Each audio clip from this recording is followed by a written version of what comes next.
The champagne flute slipped from my mother's manicured fingers, shattering against the marble floor of our family's estate. She wasn't looking at the broken crystal though, she was staring at the man in dress blues standing at our front door, holding a metal case that would change everything my family thought they knew about the man I married. Before we jump back in, tell us where you're tuning in from, and if this story touches you, make sure you're subscribed because tomorrow, I've saved something extra special for you. 3 years earlier, I was Charlotte Wellington, heir to the Wellington pharmaceutical fortune, and according to everyone in my social circle, I was supposed to marry someone like Bradley Ashworth III, old money, Ivy League educated, with a trust fund that could rival small countries' GDP. Instead, I fell in love with Marcus Chen, a quiet man from Oakland who enlisted in the Navy right out of high school. The day I brought Marcus home to meet my parents was a disaster that still makes me cringe. My father, Harrison Wellington, barely looked up from his Wall Street Journal when Marcus walked into our Connecticut mansion. My mother, Vivian, gave him the kind of smile she reserved for the help, polite but dismissive. "So, Marcus," my father said, finally folding his newspaper, "Charlotte tells us you're in the military." "Yes, sir. Navy. I'm a SEAL." My father's eyebrows raised slightly. "And what exactly does that entail?" I watched Marcus's jaw tighten almost imperceptibly. He'd grown up in a working-class neighborhood where respect was earned through actions, not inherited through bloodlines. But he kept his voice steady and respectful. "Special operations, sir. Maritime, desert, and urban warfare. Counterterrorism. Hostage rescue. Direct action missions." My mother laughed, that tinkling sound she made when she found something amusing in the way others might find a child's drawing cute. "How adventurous. And after the military? What are your plans?" "I'm studying for my degree in engineering through the Navy's program, ma'am. After my service, I'd like to work in renewable energy systems." The conversation continued like that for another painful hour. My parents asked about his family. His father was a mechanic, his mother worked at a grocery store. They asked about his education, public school, no college before enlisting. They asked about his financial prospects, military salary. No inheritance, no trust fund. By the time we left, I could see the defeat in Marcus's shoulders, though he tried to hide it from me. "They hate me," he said as we drove away in his 10-year-old Honda Civic. "They don't hate you," I lied. "They just need time to get to know you." But I knew the truth. In my parents' world, Marcus Chen was everything they'd raised me to avoid. He was working class. He was enlisted in the military, not an officer. He drove a used car and lived in base housing. In their eyes, I was throwing away my life, my status, my future. The pressure started immediately. My mother would call daily, with updates about Bradley Ashworth III, how he'd just made partner at his law firm, how he'd bought a house in the Hamptons, how he still asked about me at social events. "You could have anyone, Charlotte," she'd say. "Why are you settling for less?" My father was more direct. He offered Marcus money to break up with me, a sum that was probably more than Marcus would make in 5 years of military service. When Marcus refused, my father tried a different approach. "You love my daughter," he said during a tense meeting in his office. "If you really love her, you'll let her go. You'll let her have the life she deserves." "With respect, sir," Marcus replied. "Shouldn't Charlotte decide what life she deserves?" That's when my father played his final card. He threatened to cut me off completely. No trust fund, no inheritance, no family connections. In his mind, this would force me to see reason. Instead, it made my decision easier. I moved out of my family's penthouse apartment and into Marcus's small place near the base. I got a job at a local nonprofit, using my business degree for something that actually mattered instead of just adding zeros to an already obscene bank account. For the first time in my life, I was living on a budget, shopping for groceries, doing my own laundry. My family was horrified.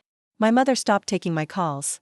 My father had his lawyer send papers officially disowning me from the family fortune. My younger brother, Harrison Jr., was the only one who stayed in contact, and, even then, only in secret.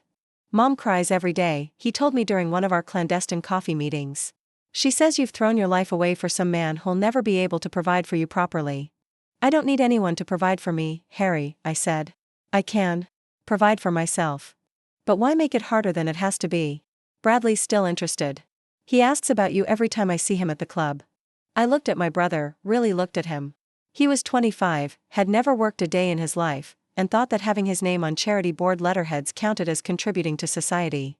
"Because I love Marcus," I said simply. "And more than that, I respect him. He's earned everything he has through his own hard work and sacrifice." "Can you say the same about Bradley? Can you say the same about yourself?" Harry flinched, but he didn't argue because we both knew the answer. The hardest part wasn't the money or the lifestyle change, it was the isolation. My entire social circle disappeared overnight. Friends I'd known since childhood stopped returning. My calls, invitations to parties and galas stopped coming. I became a cautionary tale whispered about at country club luncheons, but Marcus was worth all of it. He was unlike anyone I'd ever known. He had this quiet strength that came from facing real challenges and overcoming them through sheer determination.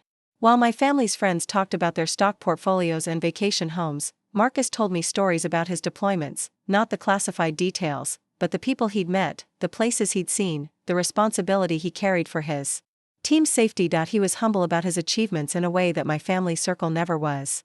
I learned more about his military service from his teammates than from him.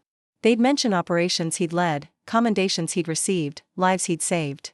When I asked him about it, he'd just shrug and say, "It's the job." Our wedding was small, his family, a few close friends, and Harry, who defied our parents to be there.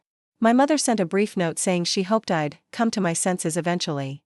My father sent nothing. Marcus's parents, David and Linda Chen, welcomed me with open arms. His father taught me how to change my car's oil. His mother showed me her grandmother's recipes and told me stories about Marcus as a child, how he'd always been protective of others, always willing to help neighbors, always drawn to service. He gets that from his grandfather, Linda told me as we cooked dinner together. My father served in Korea. He used to tell Marcus that real strength isn't about what you can take, it's about what you can give. This was a world where people were judged by their character, not their bank accounts. Where respect was earned through actions, not inherited through birth. Where family meant the people who stood by you, not the people who shared your DNA. The first year of our marriage was challenging but beautiful. Marcus was deployed for 4 months, and I learned what it meant to be a military spouse, the worry, the pride, the strength required to keep everything together while your partner serves their country in ways you can't fully understand. When he came back from that deployment, he was different, quieter, more withdrawn. It took weeks before he told me what had happened. His team had been part of a hostage rescue mission that had gone wrong. They'd saved the hostages, but not everyone on his team had made it home. "I keep thinking about Rodriguez's wife," he said one night, staring at the ceiling. "She's pregnant with their first child. That baby will never know his father because of decisions I made in those few seconds." I didn't know what to say. How do you comfort someone carrying that kind of weight? All I could do was hold him and remind him that he'd saved innocent lives, that his teammate knew the risks, that Rodriguez had died doing what he believed was right. Meanwhile, my family's attitude hadn't softened. If anything, it had hardened. At Harry's engagement party, which I wasn't invited to but heard about through mutual friends, my mother apparently spent the evening lamenting her daughter's tragic choices to anyone who would listen. Charlotte had such potential, she told the Ashworth family, according to Harry. She could have married well, contributed to society in meaningful ways. Instead, she's playing house with some soldier who'll probably end up with PTSD and leave her with nothing. When Harry told me this, I felt something break inside me. Not heartbreak, I was past that. It was the final severing of whatever connection I'd still felt to the world I'd grown up in. "Mom asked me to give you this," Harry said, sliding an envelope across the coffee shop table. Inside was a check for $200,000 and a note, "For when you're ready to come home and start over properly." I tore up both the check and the note right there in the cafe. "Tell Mom I am home," I said. "And I've never been happier." But even as I said it, I knew there was truth to some of my family's concerns. Military life was hard. The separations were brutal. The pay was modest. Marcus worked incredibly long hours when he wasn't deployed, training constantly, pushing his body and mind to their limits. There were nights when I'd lie awake wondering if I was being naive. My family had resources that could solve problems. Money could solve. If we had children and one of them got sick, could we afford the best care? If Marcus was injured and couldn't serve anymore, what would we do? Preparing and narrating this story took us a lot of time, so if you are enjoying it, subscribe to our channel, it means a lot to us. Now back to the story. These doubts crept in during the quiet moments, but they'd disappear the instant Marcus walked through the door. He'd light up when he saw me, ask about my day, listen to my stories about the kids at the nonprofit where I worked. He'd tell me about his training exercises, his plans for after his service, his dreams of building sustainable energy systems for underserved communities. "I want to leave the world better than I found it," he'd say. "Not just through military service, but after. I want to create something lasting." This was a man with purpose beyond himself. While Bradley Ashworth III was busy increasing his billable hours and buying his third sports car, Marcus was training to protect strangers, studying to solve environmental problems, and planning to dedicate his post-military career to helping others. 2 years into our marriage, Marcus's unit was selected for a deployment that he couldn't talk about in any detail. All I knew was that it was longer than usual, at least 6 months, and more dangerous than his previous missions. The night before he left, we sat on our small apartment's balcony, watching the sunset over the base. "If something happens to me," he started, but I cut him off. "Nothing's going to happen. Charlotte, listen. If something happens, I need you to know that marrying you was the best decision I ever made. You gave up everything for me, and I didn't give up anything," I said fiercely. "I traded a life I inherited for a life I chose. There's a difference." He smiled at that, but I could see the worry in his eyes. This deployment felt different. More serious. More final. The communication blackouts during this deployment were longer and more frequent than before. Sometimes I'd go 3 weeks without hearing from him. When messages did come through, they were brief and heavily censored by military protocols. The other military wives became my lifeline during those months. Women like Sarah Martinez, whose husband was deployed with Marcus, and Jennifer Walsh, whose husband had served with Marcus on previous missions. They understood the unique fears and challenges in ways my civilian friends never could. "The hardest part isn't the worry," Sarah told me during one of our weekly coffee meetups. "It's the way people look at you when you try to explain what your husband does. They either think he's a mindless killing machine or some kind of superhero. He's neither. He's just a man doing an incredibly difficult job because someone has to do it." That's when I realized something my family had never understood. Marcus wasn't settling for less or choosing the easy path. He was choosing the harder path, the one that required sacrifice and service and putting others before himself. He could have gone to college right out of high school, could have pursued a comfortable career, could have focused on building personal wealth and status. Instead, he'd chosen to serve his country first, to develop skills that most people couldn't imagine mastering, to take responsibility for outcomes that could mean the difference between life and death for innocent people. How was that settling for less? How was dedicating your life to protecting others a step down from managing trust funds and attending charity galas? 4 months into the deployment, I got a call that every military spouse dreads. Not the worst call. Marcus wasn't dead. But he'd been injured. Seriously injured. He was being transported to a military hospital in Germany, and then to Walter Reed in Maryland. I flew to Germany immediately, my hands shaking as I filled out paperwork I didn't understand, trying to comprehend medical terms that sounded like a foreign language. When I finally saw him, I barely recognized the man in the hospital bed. Marcus had always been physically imposing, not tall, but solid, strong, confident. Now he looked small and fragile, connected to machines, bandaged and broken. "Hey, beautiful," he said when he saw me, his voice hoarse but warmed out. I started crying before I could stop myself. "The doctors say I'm going to be fine," he continued. "It looks worse than it is." But I could see the truth in his eyes. This wasn't just physical injuries. Something inside him had been damaged too. Over the next few days, I pieced together what had happened from his teammates who visited the hospital.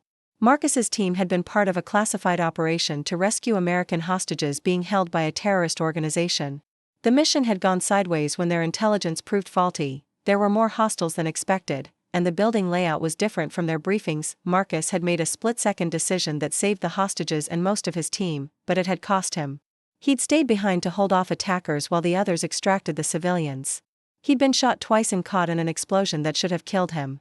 He saved 14 people that day. His team leader, Commander Rodriguez, no relation to the Rodriguez who died on the earlier mission, told me quietly.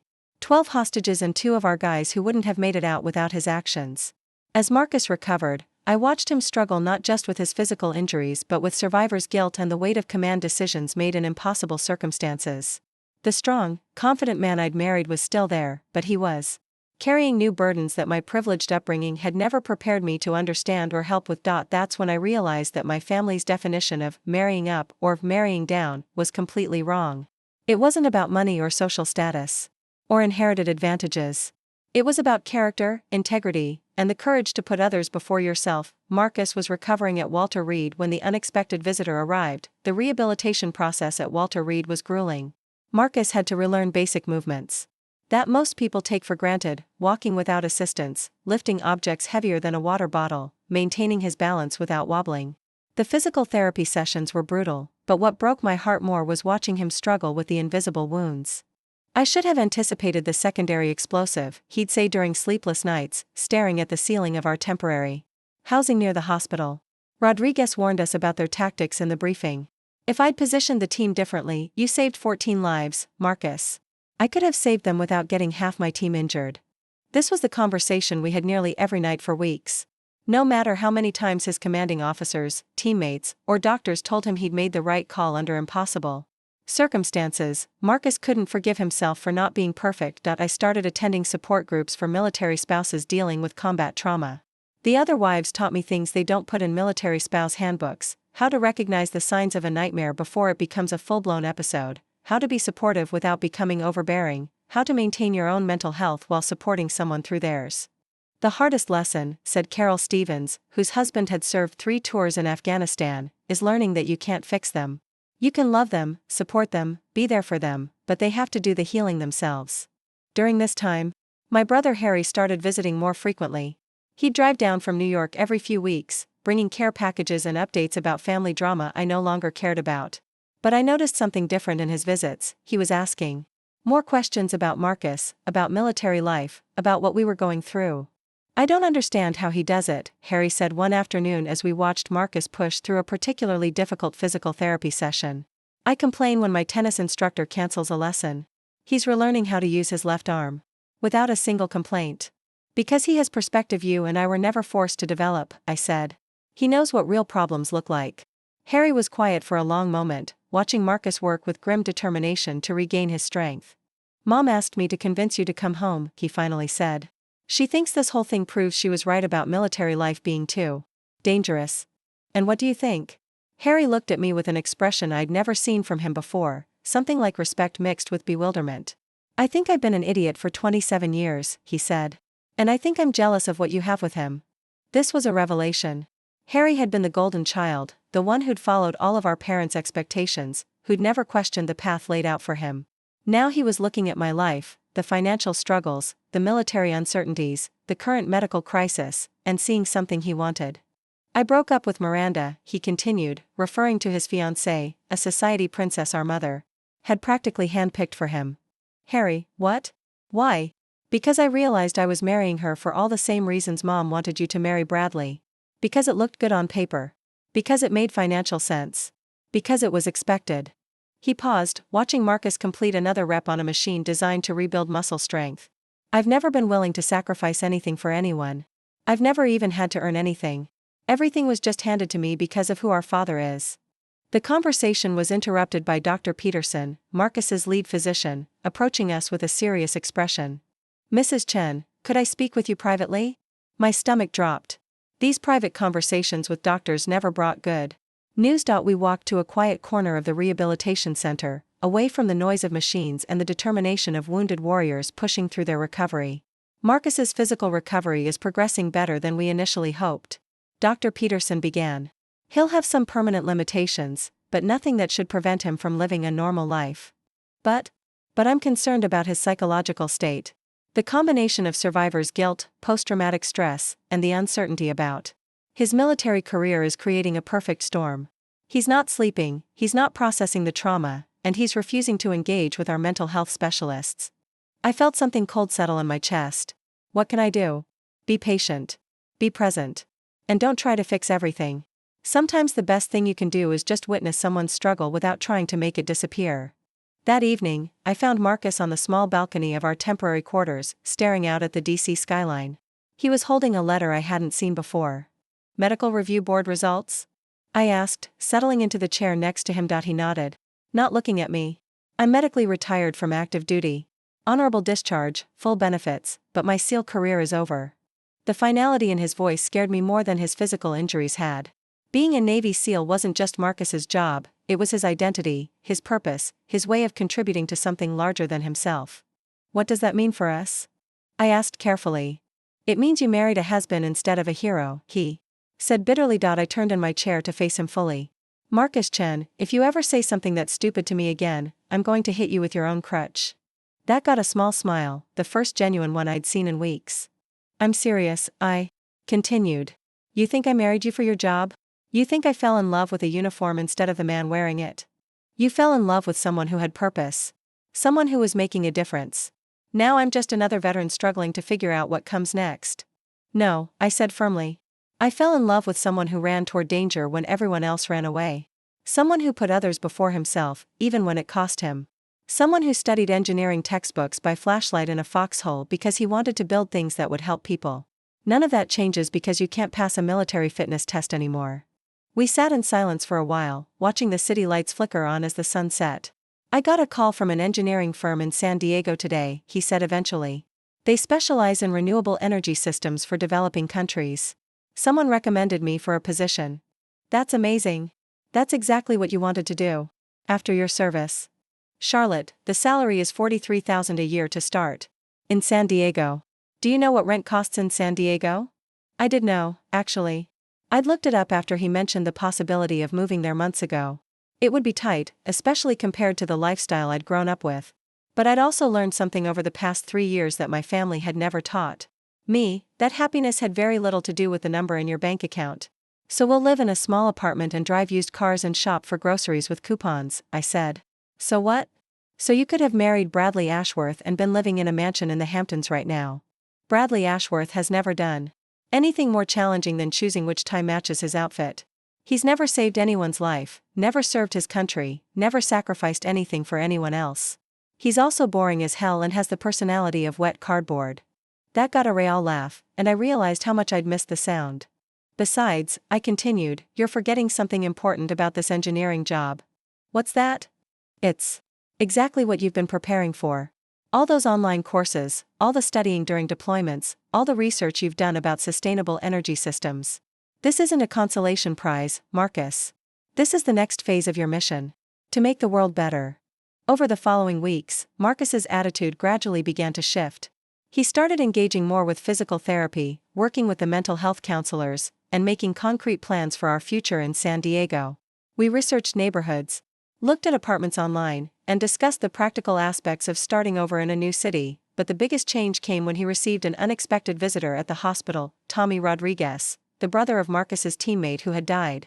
On that earlier mission, appeared at Walter Reed one Tuesday morning. He was in his Navy dress uniform, which immediately caught my attention because he wasn't supposed to be in the area. Permission to speak freely, sir, he said to Marcus, even though Marcus was no longer his commanding officer. Of course, Rodriguez. But you don't have to call me sir anymore. With respect, you'll always be my commanding officer. Tommy looked nervous but determined. Sir, I wanted you to know that my brother's wife, Maria, had her baby. A son.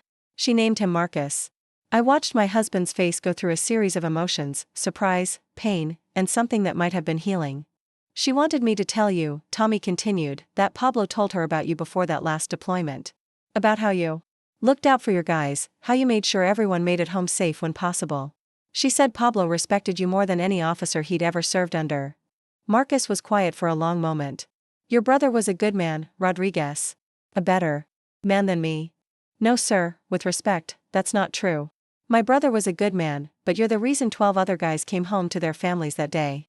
You're the reason I still have teammates to serve with instead of attending a dozen funerals. After Tommy left, Marcus was different again. Lighter somehow, as if he'd been carrying a weight that had finally been lifted. I think I'm ready to start moving forward, he told me that evening. We began making concrete plans for San Diego.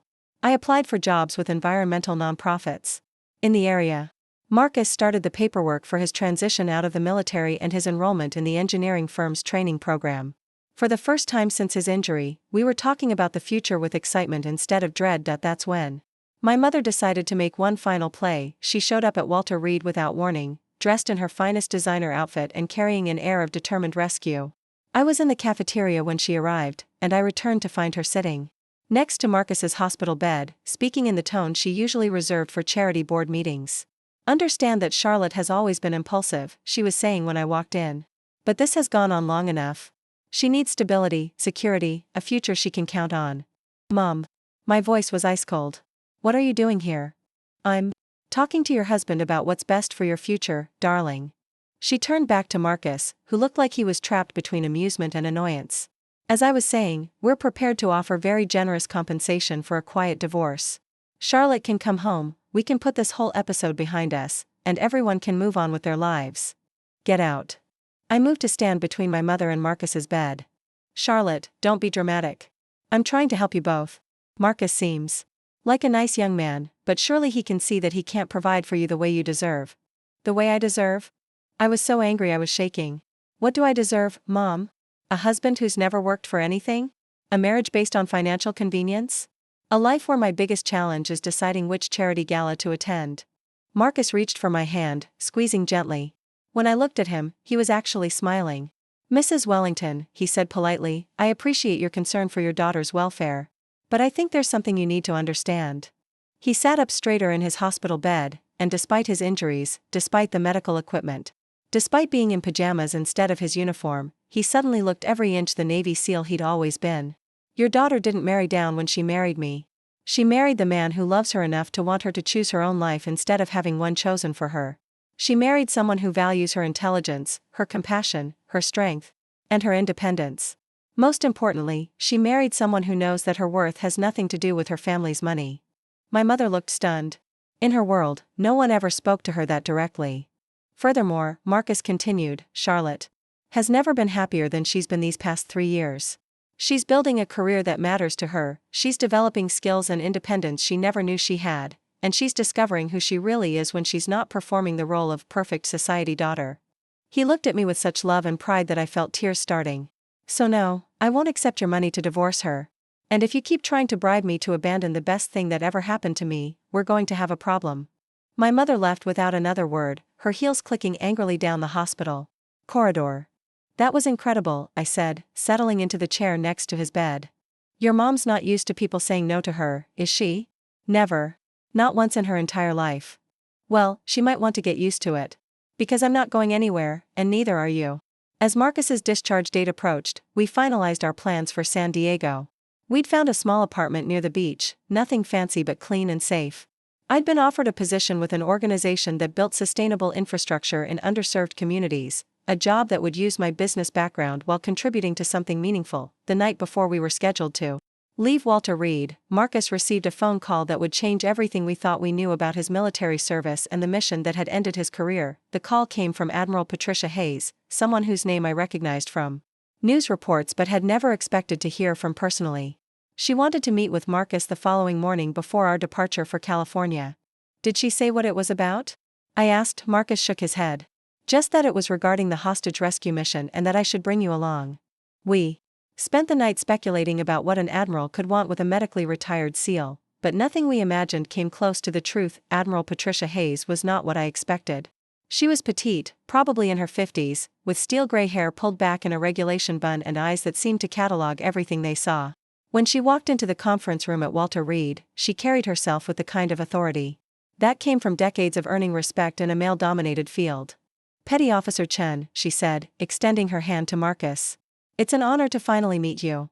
Marcus struggled to stand from his wheelchair, he was still using it for longer distances, but Admiral Hayes gestured for him to remain seated. Please, don't stand on ceremony. And you must be Charlotte, she said, turning to me with a warm smile that transformed her entire face. I've heard quite a bit about you. We settled into chairs around a polished conference table. Admiral Hayes placed a thick folder in front of her but didn't open it immediately. Before we begin, she said, I need you both to understand that what we're about to discuss has been classified at the highest levels for the past 8 months. The reason for this classification is about to become clear. She opened the folder and pulled out what looked like mission reports, photographs, and official documents with heavy black redaction marks. Marcus, you've been told that your final mission was a hostage rescue operation that, while ultimately successful, resulted in significant casualties to your team. Marcus nodded, his jaw tightening slightly. That information was deliberately incomplete, Admiral Hayes continued. The hostages you rescued weren't random American civilians captured by terrorists. They were CIA operatives who had been gathering intelligence on a planned terrorist attack targeting major cities across the United States. I felt the air leave my lungs. Marcus sat perfectly still, but I could see his hands gripping the arms of his wheelchair. The intelligence these operatives gathered, the Admiral continued, prevented a coordinated attack that would have killed thousands of American civilians. Shopping malls, schools, transportation hubs in New York, Los Angeles, Chicago, and Miami. She pulled out a series of photographs showing what appeared to be surveillance photos, floor plans, and equipment caches. The terrorists had been planning this for 3 years. They had weapons, explosives, detailed building schematics, and coordinated timing. Without the intelligence gathered by those CIA operatives, the ones you and your team rescued, this attack would have succeeded. Marcus was staring at the photographs, his face pale. How many people? Conservative estimates put potential casualties at over 15,000 dead, with tens of thousands more injured. Admiral Hayes leaned forward. Your mission didn't just save 14 hostages, Marcus. It saved 15,000 innocent Americans who will never know how close they came to dying. The room was silent except for the hum of fluorescent lights and the distant sounds of hospital activity. Why wasn't I told this before? Marcus asked quietly. Because the investigation into the terrorist network was ongoing. We couldn't risk any information leaking that might compromise follow-up operations. As of last week, the final members of the cell were captured in Pakistan. She paused. The classification has been lifted, which means I can finally tell you what your sacrifice truly accomplished. I reached for Marcus's hand, finding it trembling slightly. There's more, Admiral Hayes said, pulling out another set of documents. The split-second decision you made during the extraction, the one you've been second-guessing for 8 months, has been analyzed by our best tactical experts. Given the intelligence you had, the terrain, the enemy positions, and the time constraints, every single expert concluded that any other choice would have resulted in the deaths of all 14 hostages and most of your team. She pulled out what looked like computer simulations and tactical diagrams. We ran 17 different scenarios through our most advanced modeling systems. In every alternative scenario, the casualty count was significantly higher. Your decision to stay behind and hold that position while your team extracted the hostages was not just brave, it was tactically perfect. Marcus was staring at his hands now, processing information that challenged everything he'd believed about his final mission. The injuries to your team, Admiral Hayes continued, were the result of faulty intelligence about the building's structure, not any tactical error on your part. The explosion that wounded you and 2 others was triggered by a secondary device that our intel had missed entirely. She closed the tactical folder and pulled out a different document, this one with official seals and ribbons attached. Which brings me to the real reason I'm here, she said. Marcus, the President of the United States has authorized the awarding of the Medal of Honor for your actions during this mission. The words hung in the air like something impossible.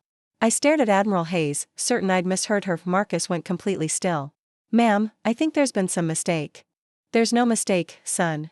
The Medal of Honor is awarded for conspicuous gallantry and intrepidity at the risk of life above and beyond the call of duty. Your actions on that mission saved not just the immediate hostages, but potentially 15,000 American lives. She smiled. If that doesn't qualify as above and beyond the call of duty, I don't know what does. She handed him the official document. Marcus's hands were shaking as he read it. The ceremony will be held at the White House in 6 weeks, Admiral Hayes continued.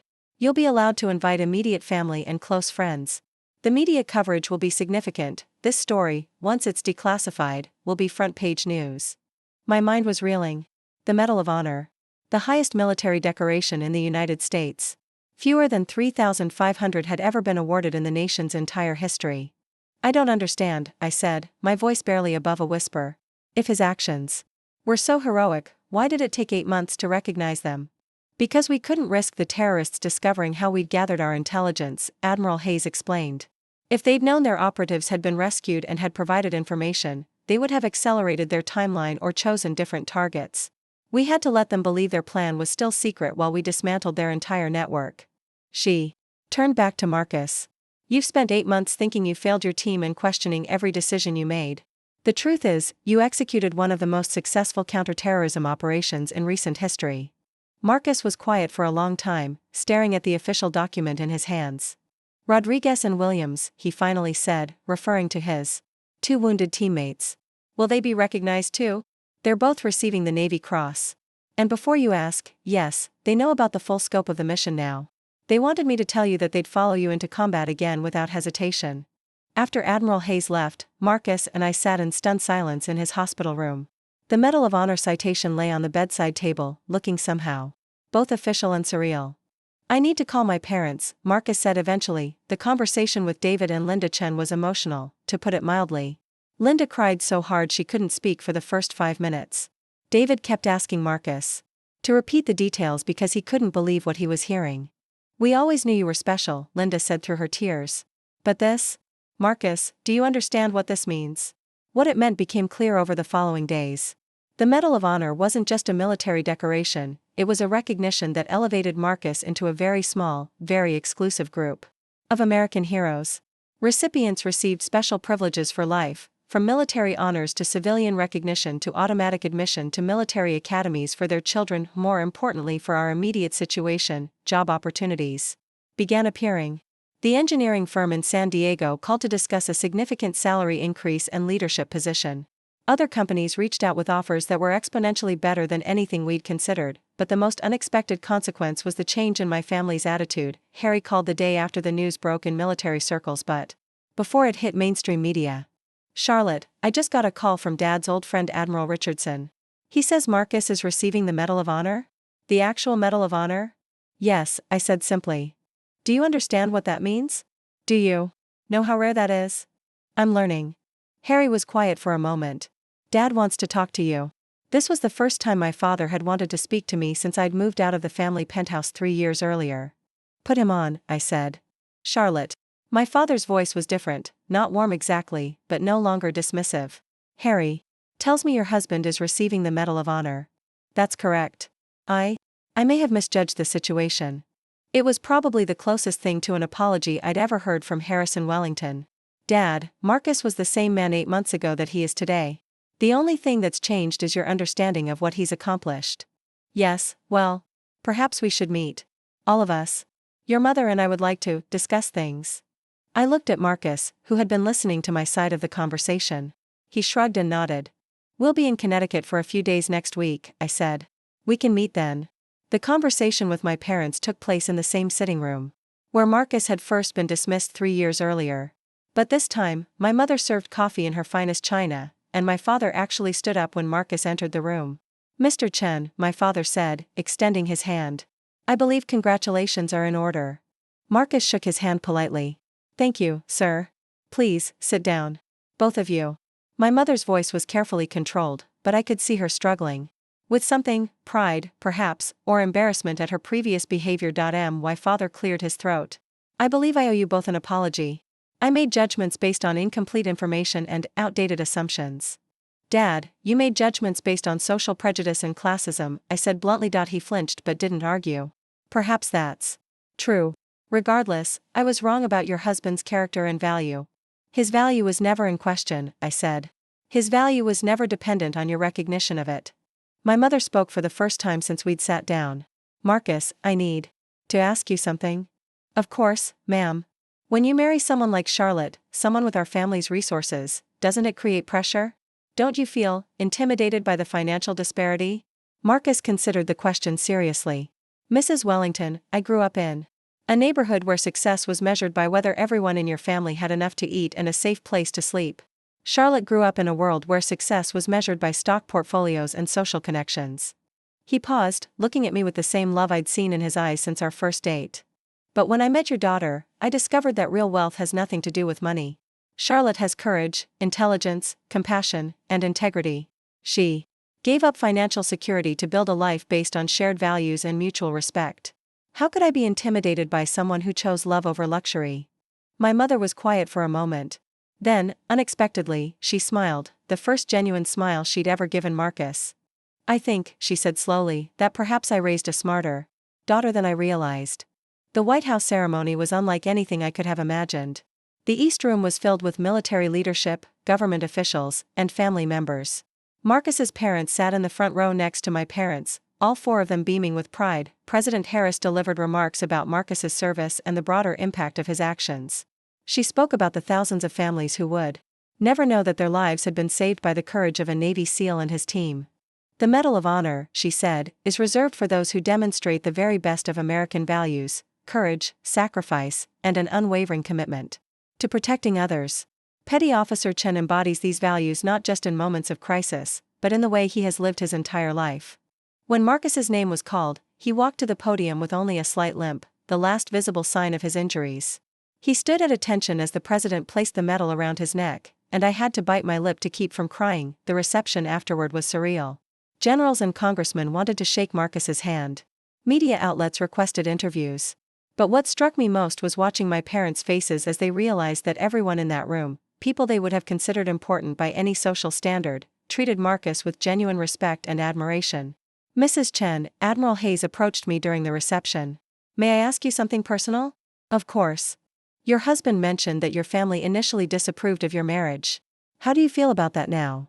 I looked across the room at Marcus, who was talking quietly with the parents of one of the hostages he'd rescued, a young CIA operative who had specifically requested to meet him. I think my family confused status with worth, I said. They thought Marcus was beneath me because he didn't have money or social connections. But character can't be inherited, Admiral Hayes. It has to be earned through choices and actions. She nodded thoughtfully. And now? Now they're learning what I knew all along, that I didn't marry down. I married the best man I've ever known.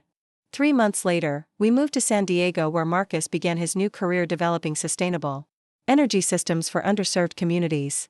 The work was challenging and meaningful, exactly what he'd hoped to do after his military service. The Medal of Honor had opened doors, but Marcus's character and skills kept them open. Within a year, he was leading a team designing solar microgrids for rural communities in Central America. The boy from Oakland who my family thought wasn't good enough for their daughter was now briefing senators on environmental policy and consulting with international development organizations, but the most satisfying moment came during a family dinner at our small apartment in San Diego. Harry was visiting with his new girlfriend, Emma, a teacher he'd met at a volunteer program he joined after our conversation at Walter Reed. I've been thinking about what you said, Harry told Marcus over dinner. About earning things instead of inheriting them. What about it? I quit the family business. I'm starting my own nonprofit focused on education equity. My parents nearly choked on their wine. Harry, you can't be serious, my mother said. I'm completely serious. Charlotte showed me that there's more satisfaction in building something meaningful than in managing something you inherited. He looked at Marcus. And you showed me what real courage looks like. Marcus smiled. It takes courage to change your life, Harry. That's not an easy choice. Neither was staying behind to save 14 strangers, Harry replied. Later that evening, after everyone had gone to bed, Marcus and I sat on our apartment balcony, looking out at the Pacific Ocean. Do you ever regret it? He asked. Giving up the trust fund, the social connections, the easy life? I thought about the question seriously. We were living in a 2-bedroom apartment instead of a mansion. We drove used cars instead of luxury vehicles. We shopped with coupons and budgeted carefully for vacations, but we'd built something together that money couldn't buy, a partnership based on shared values, mutual respect, and genuine love. We were both doing work that mattered, contributing to causes larger than ourselves, making choices based on what we believed was right rather than what was expected or financially advantageous. Never, I said, taking his hand. I traded a life I inherited for a life I chose. And I chose brilliantly. Marcus squeezed my hand, and we sat in comfortable silence, watching the stars reflect on the water. 6 months later, my mother called with unexpected news. Charlotte, your father and I have been talking. We want to establish a foundation supporting military families and veterans transition services. We'd like Marcus to help us design the programs. It was an olive branch and an acknowledgement rolled into one. What changed your minds? I asked. We realized, she said slowly, that we'd been measuring success by the wrong standards our entire lives. Your husband has shown us what real achievement looks like. The foundation became one of the most effective veteran support organizations in the country, combining my family's resources with Marcus's understanding of military needs and my background. In nonprofit management. 3 years after the Medal of Honor ceremony, Marcus was invited to speak at the Naval Academy's graduation. In his address, he talked about service, sacrifice, and the importance of choosing purpose over profit. The measure of a person's worth, he told the graduating midshipmen, isn't what they inherit, but what they build. It isn't what they're given, but what they give. True success comes from using whatever advantages you have, whether it's education, opportunity, or resources, to make life better for others. Sitting in the audience that day, I realized that my family's definition of marrying up or marrying down had been completely backward. Social status, inherited wealth, and family connections were just circumstances of birth. Character, integrity, courage, and compassion, those were choices that defined who someone really was. I hadn't married down when I chose Marcus Chen. I'd married up in every way that actually mattered, and watching him inspire hundreds of future naval officers with his words about service and sacrifice, I knew I'd made the best decision of my life. 5 years after the Medal of Honor ceremony, our lives had settled into a rhythm that felt both familiar and extraordinary. Marcus's career in sustainable engineering had flourished beyond our wildest expectations.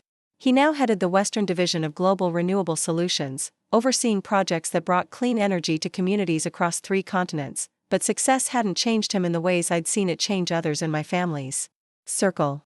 He still woke up at 5 a.m. for his morning run, still insisted on cooking Sunday dinner for anyone who wanted to join us, and still volunteered at the local Veterans Center every Thursday evening, the call that would test everything we'd built. Together came on a Tuesday morning in March.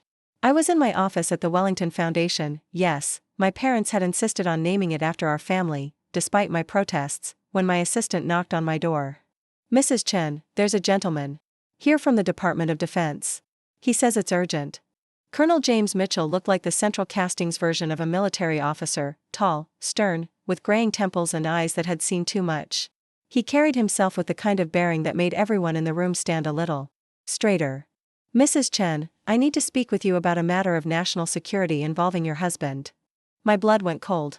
"Is Marcus in danger?" "Not directly. But we need his help with a situation that could affect thousands of lives." He opened a briefcase and pulled out photographs that made my stomach clench. They showed what appeared to be a massive industrial complex in a desert setting, with technical diagrams and satellite imagery scattered throughout. 3 weeks ago, a group of American engineers and aid workers were taken hostage while working on a water treatment facility in Somalia. The facility they were building serves over 200,000 people in the region. I studied the photographs, trying to understand why this required Marcus's involvement.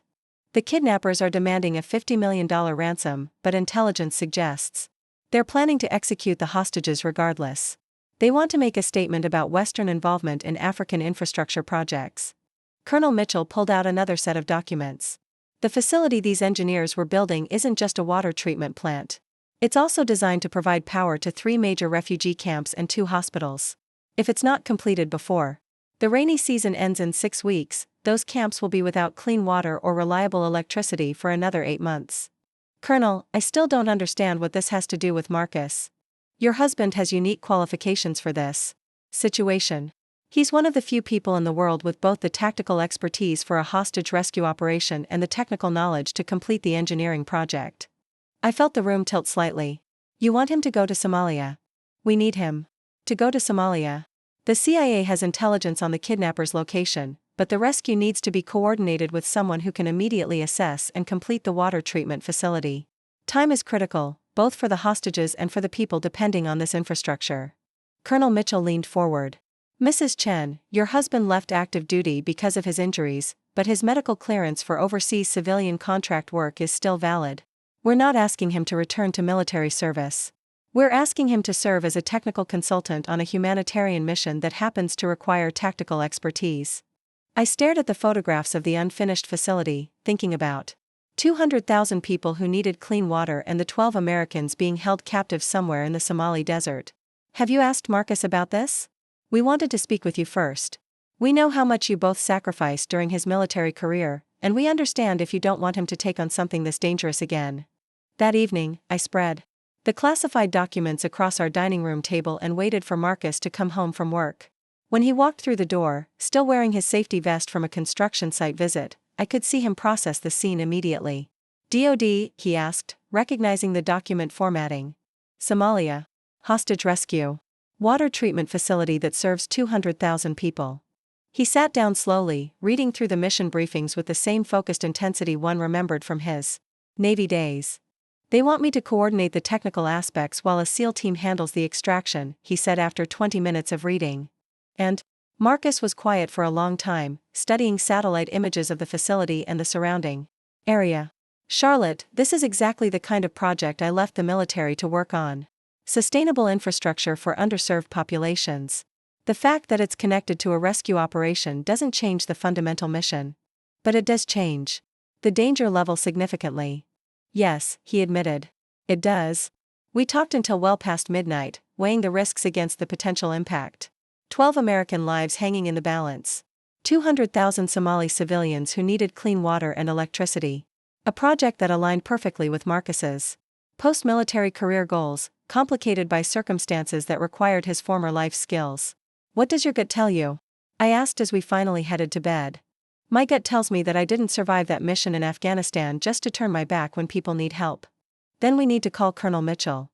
The next few weeks were a whirlwind of preparation that felt both familiar and surreal. Marcus underwent refresher training with a SEAL team, updated his medical clearances, and studied engineering plans for the Somali facility. I found myself back in the role of military spouse. balancing pride with terror as I watched my husband prepare for a mission that could go wrong in a dozen different ways, but this time was different. Marcus wasn't a young SEAL proving himself, he was an experienced engineer and decorated veteran who understood both the tactical and humanitarian stakes. The team he was working with treated him with a respect that came from his Medal of Honor status and his civilian expertise. "I'm not going back to war," he explained to his parents over a video call. "I'm going to finish a job that will save lives long after any military operation is over." The mission launched on a Thursday morning from a base in Djibouti. I tracked every communication blackout, every status update, every weather report that might affect the operation. The waiting was harder than anything I'd experienced during Marcus's regular deployments because this felt like a choice we'd made together rather than a duty we'd accepted. Sarah Martinez, my old friend from the Military Wives Support Group, came to stay with me during the operation. "This feels different than the old deployments," she said as we sat in my kitchen, both of us checking our phones obsessively for updates. "It is different. Before, Marcus was following orders. This time, he chose to go. Does that make it easier or harder?" I thought about that. Harder, I think. Because if something goes wrong, I'll know we could have said no. The first update came 36 hours after the team's departure. The hostage rescue had been successful, all 12 Americans were safe and en route to medical evaluation. But Marcus was staying behind with a small security detail to complete the water treatment facility. Over the next 2 weeks, I received daily updates on his progress. The facility had been 80% complete when the engineers were kidnapped. Working 18-hour days in 110-degree heat, Marcus and a team of local workers were racing to finish the project before the seasonal weather window closed. The updates were technical and brief, but I could read between the lines. They were working with limited supplies, unreliable equipment, and the constant threat of regional instability. Every day the project continued was another day of risk for everyone involved, but they were also changing lives in real time. As each system came online, refugee camps that had been without reliable power for months suddenly had electricity for medical equipment and communications. Water purification systems that had sat idle for weeks began producing thousands of gallons of clean water daily. On day 14, I received a call that made me understand why Marcus had felt compelled to take this mission. "Mrs. Chen, this is Dr. Amara Hassan from the Dadaab Refugee Camp Medical Facility. I wanted you to know that your husband's work has already saved lives here." Dr. Hassan explained that the facility Marcus was completing had restored power to critical medical equipment that had been offline since the kidnapping. In just the first week of operation, they'd been able to perform emergency surgeries that wouldn't have been possible without reliable electricity. "But more than that," she continued, "Mr. Chen has been training our local technicians to maintain and operate the systems independently. He's not just building infrastructure, he's building capacity." That was Marcus in a nutshell. Never content to just solve the immediate problem, always focused on creating sustainable, long-term solutions. The final call came on a Saturday morning. Marcus was safe, the facility was operational, and he was coming home. But Colonel Mitchell had additional news. "Mrs. Chen, your husband's work in Somalia has attracted attention at the highest levels of government. The Secretary of State wants to discuss expanding this model to other humanitarian crisis zones." 3 days later, Marcus walked through our front door looking like he'd aged 5 years in 3 weeks. He was thinner, deeply tanned, and carried himself with the exhausted satisfaction of someone who'd pushed his limits for a worthy cause. "How do you feel?" I asked as he collapsed into our living room couch. Like I remembered why I became an engineer in the first place. Over the following weeks, as Marcus recovered from his latest adventure, we were approached by multiple government agencies, international development organizations, and private foundations interested in replicating the Somalia model. The concept was simple but revolutionary: combine tactical security expertise with engineering knowledge to complete infrastructure projects in unstable regions. Instead of abandoning humanitarian projects when security situations deteriorated, specially trained teams could maintain and complete critical infrastructure even under challenging conditions. "It's not about bringing military solutions to civilian problems," Marcus explained during a briefing at the State Department. "It's about bringing engineering solutions to humanitarian crises, with the security knowledge to implement them safely." The Wellington Foundation became the first major donor to what became known as the Rapid Infrastructure Response Program. My parents, who had initially been horrified that Marcus was returning to dangerous work, became passionate advocates once they understood the scope of what he was accomplishing. "I never thought I'd say this," my mother told me over lunch, "but I'm proud that our foundation is supporting military-style precision in humanitarian work." "Mom, you just described Marcus's entire career philosophy." "I know. It only took me 8 years to understand it. The success of the Somalia project led to invitations for similar missions in Syria, Yemen, and Bangladesh. Each operation followed the same model: rapid deployment of technical expertise protected by minimal security assets, focused on completing critical infrastructure that would serve civilian populations long after the tactical teams departed. Marcus thrived in this role, but I could see the toll it was taking. These weren't traditional military deployments with clear timelines and defined objectives. They were open-ended humanitarian commitments that required him to be constantly available for crisis response. "I can't do this indefinitely," he admitted, after returning from his 4th mission in 18 months. "These projects need younger engineers who can handle the physical demands." "So what's the solution?" Marcus was quiet for a moment, then smiled with the expression he got when he'd figured out a complex engineering problem. "We train the next generation. Set up a program that combines engineering education with tactical training. Create a pipeline of people who can do this work without requiring experienced SEALs to keep going back into the field." The Marcus Chen Institute for Humanitarian Engineering was established 6 months later with funding from the Wellington Foundation, the Department of Defense, and 3 major engineering firms. The program recruited recent engineering graduates and provided them with both technical training in sustainable infrastructure and basic security training for working in unstable environments. The first class of 12 students graduated 2 years later. They were brilliant, idealistic young engineers who understood that their work could literally mean the difference between life and death for vulnerable populations around the world. "This is my real legacy," Marcus told me as we watched the graduation ceremony. "Not the Medal of Honor, not the individual missions, but creating a system that will keep solving these problems long after I'm too old to deploy." At the graduation dinner, my father gave a speech that would have been unthinkable a decade earlier. 10 years ago, I thought success was measured by stock prices and social connections. My son-in-law has taught me that real success is measured by problems solved and lives improved. These graduates represent the best of American innovation and idealism, and I couldn't be prouder that our family foundation supports their work. As we drove home that evening, I reflected on the journey that had brought us to this point.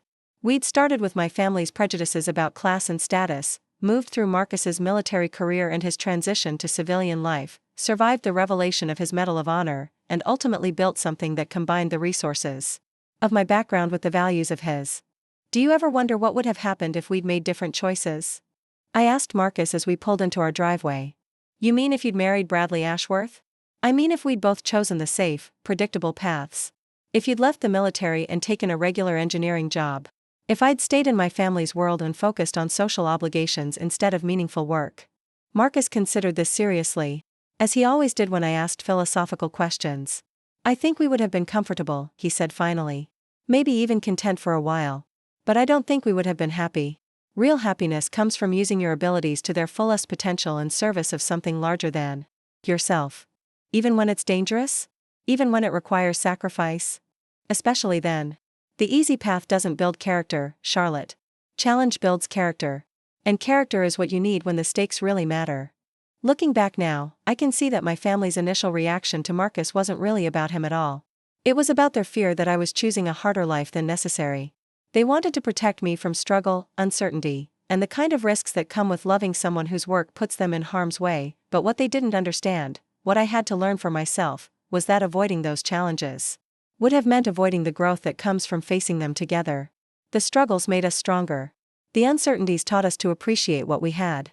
The risks reminded us that nothing valuable comes without cost. Marcus never did become wealthy in the traditional sense. His salary, even as head of the institute, was modest compared to what my trust fund could have provided. We still lived in the same small house in San Diego, still drove used cars, still budgeted carefully for vacations, but we'd built something together that money couldn't buy, a partnership based on shared values, mutual respect, and a commitment to using our resources, whatever they were, to make the world better, and in the end, that turned out to be worth more than all my family's money combined. 10 years after I'd first brought Marcus home to meet my parents, we hosted our own dinner party. The guests included Medal of Honor recipients, refugee camp doctors, engineering students, military families, and yes, my parents and brother. As I watched Marcus explain water purification systems to a group of fascinated dinner guests, I realized that my family had been wrong about nearly everything. I hadn't married down.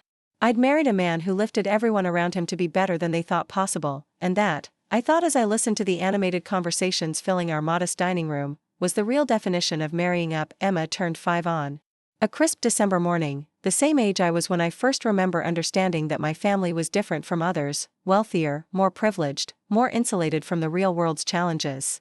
But watching Emma blow out her candles surrounded by grandparents who measured success by love rather than stock portfolios, I knew her childhood would be fundamentally different from mine. "Make a wish, sweetheart," Marcus said, lifting her up.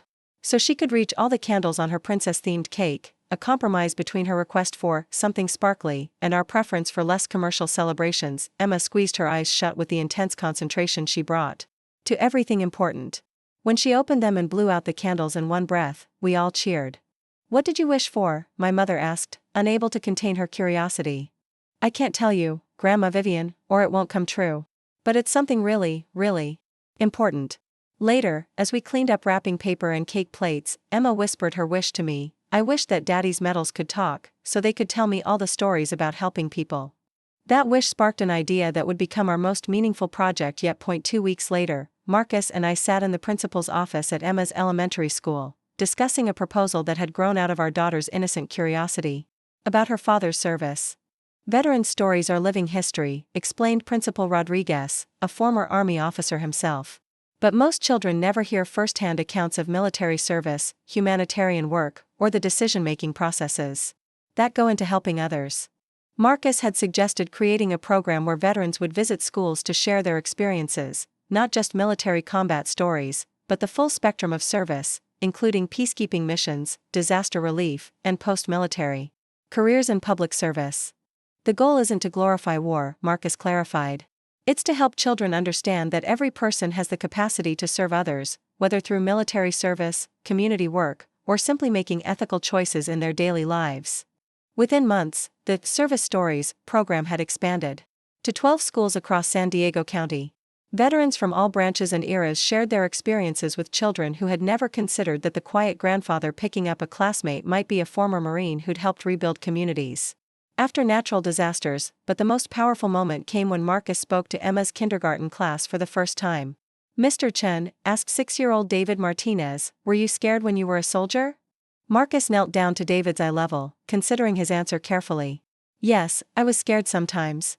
Being brave doesn't mean you're not scared, it means you do the right thing even when you are scared." "What's the right thing?" asked Emma, her hand shooting up even though her father was the speaker.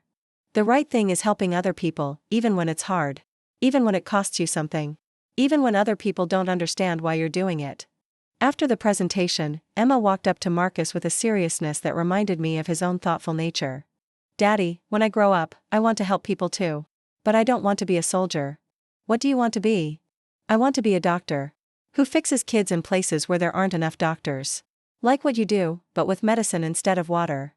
That conversation happened on a Tuesday. By Friday, Marcus had reached out to Dr. Sarah Kim, who had treated Emma's pneumonia, about creating a pediatric version of the Rapid Infrastructure Program. The convergence of our work, our family life, and Emma's growing awareness of the world's needs felt like everything clicking into place. We weren't just raising a child, we were raising someone who understood that privilege came with responsibility, that comfort came with an obligation to help those without it. On Emma's 6th birthday, something extraordinary happened that would reshape our understanding of legacy and impact. The doorbell rang while we were having breakfast, and I opened it to find a young woman in military dress uniform, holding a small gift bag and looking nervous. "Mrs. Chen? I'm Lieutenant Sofia Rodriguez. I was hoping I could speak with your husband." Marcus appeared behind me, immediately recognizing the significance of an unexpected military visitor. "Sir, I graduated from the Marcus Chen Institute last month. I'm being deployed to Guatemala next week for my first humanitarian engineering mission." She held out the gift bag with shaking hands. "I wanted to thank you personally before I left." Inside the bag was a photo of Lieutenant Rodriguez at her graduation, along with a letter that made my eyes fill with tears. "Mr. Chen," the letter read, "I grew up in a refugee camp that received clean water from a system built by one of your early graduates. That water system saved my family's life and gave us hope for a future we couldn't imagine. Now I'm trained to build similar systems for other families who need hope. You didn't just save lives with your work, you inspired a girl who had nothing to become someone who can help others have something. Thank you for showing me that service is the highest calling." Marcus read the letter twice before looking up at Lieutenant Rodriguez with an expression I'd never seen before, a mixture of humility, pride, and overwhelming gratitude. Lieutenant Rodriguez, you don't need to thank me. You earned your place in that program through your own hard work and determination. Yes, sir, but the program exists because you believed that people like me, people from places like where I grew up, could be trained to solve problems for communities like the one I came from. After she left, Marcus sat quietly at our kitchen table for a long time, still holding the letter. 20 years ago, I was a kid from Oakland who enlisted because I wanted to serve my country, he said finally. I never imagined that someday I'd receive a letter from a refugee who became an engineer because of something I helped create. That's what real legacy looks like, I said, sitting down next to him. Not just the problems you solve, but the people you inspire to solve the next generation of problems. That evening, we had a family meeting, a tradition we'd started when Emma turned 5 and began asking more complex questions about the world. Emma, Marcus said, remember when you wished that my medals could tell stories? She nodded seriously. Well, today I met someone who is one of those stories. A woman who became an engineer because of work that started with those medals. Emma considered this with the intensity she brought to all new concepts. So your medals didn't just help the people you helped directly, they helped other people. Learn how to help people. Exactly. That's like helping squared, she announced, pleased with her mathematical formulation. Marcus and I exchanged a look over her head. Our daughter was beginning to understand concepts that had taken us years to fully grasp. As Emma started first grade, she began bringing home questions that revealed how much she'd absorbed from our conversations about service and responsibility. Mama, she said one day while working on homework, why do some kids at school not have enough food at home? I explained about economic inequality, food insecurity, and the complex factors that led to some families struggling while others had abundance. But we have enough food, she said pragmatically. Why don't we share? That question led to our family volunteering at a local food bank every Saturday morning, a tradition that became one of Emma's favorite activities. She approached it with the same systematic thinking she'd inherited from Marcus, organizing canned goods by type and size. With impressive efficiency. Emma's a natural logistics coordinator, observed Maria Santos, the food bank director, watching our daughter create an assembly line system for packing family meal boxes. She thinks about efficiency and impact simultaneously. The most profound moment of that year came during the annual Medal of Honor Society reunion in Washington, D.C. We'd attended every year since Marcus received his medal. But this was Emma's first time really understanding what the gathering meant. Walking through the hotel lobby, Emma was amazed by the number of elderly men wearing the distinctive blue ribbon with stars. Daddy, are all these people like you? They're all people who were in situations where they had to make hard choices to help others, Marcus explained. Emma spent the weekend listening to stories from World War II veterans, Vietnam veterans, and newer recipients from Iraq and Afghanistan. But the conversation that affected her most was with Colonel James Mitchell, the same officer who had recruited Marcus for the Somalia mission years earlier. Young lady, Colonel Mitchell said, kneeling down to Emma's level, your father is one of the bravest men I've ever had the honor to work with. I know, Emma said matter-of-factly. But Daddy says everyone can be brave in their own way. That's absolutely true. How do you want to be brave? Emma thought about this seriously. I want to be brave enough to help kids who are sick, even if it's scary or hard. That's an excellent way to be brave. That evening, as we walked along the National Mall, Emma asked a question that stopped me in my tracks. Mama, when Great-Grandpa Harrison first met Daddy, why didn't he like him? I realized we'd never directly addressed this part of our family history, though Emma had undoubtedly picked up bits and pieces from conversations over the years. Great-Grandpa Harrison thought that people's worth was determined by how much money their family had, I explained carefully. He didn't understand that Daddy's worth came from his character and his actions. But now Great-Grandpa loves Daddy. Yes, because he learned that he was measuring the wrong things. Emma nodded thoughtfully. Like if you tried to measure how tall someone was with a scale instead of a ruler. That's exactly right, sweetheart. As we flew home from Washington, I reflected on how much our family had evolved since that first disastrous dinner 12 years earlier. My parents, who had once tried to bribe Marcus to leave me, now sought his advice on foundation projects and bragged about his achievements. To their friends, Harry had built a successful nonprofit inspired by Marcus's example. Emma was growing up with values that prioritized service over status, but perhaps the most significant change was in Marcus himself.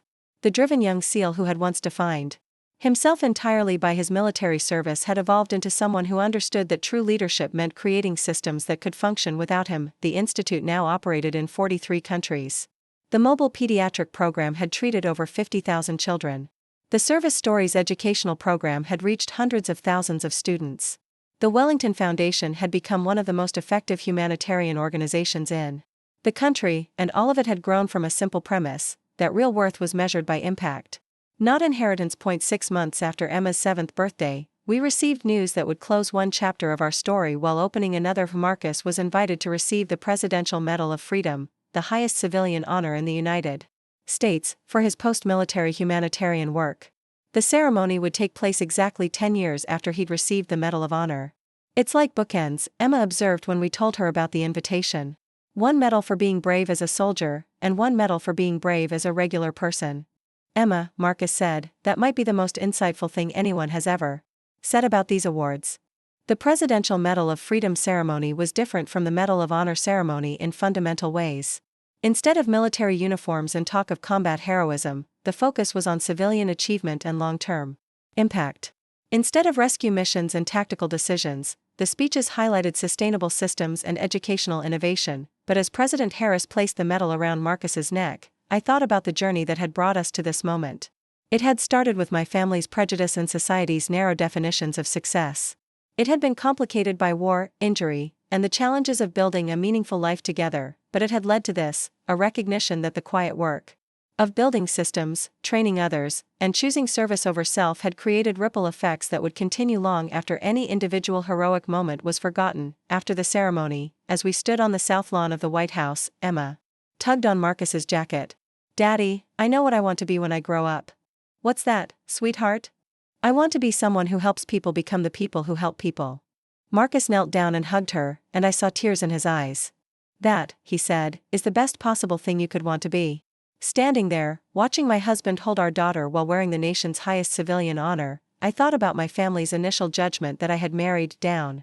They had measured Marcus against the wrong criteria: money instead of character, inheritance instead of achievement, status instead of service. What they hadn't understood, what I was still learning, was that marrying Marcus hadn't just changed my life.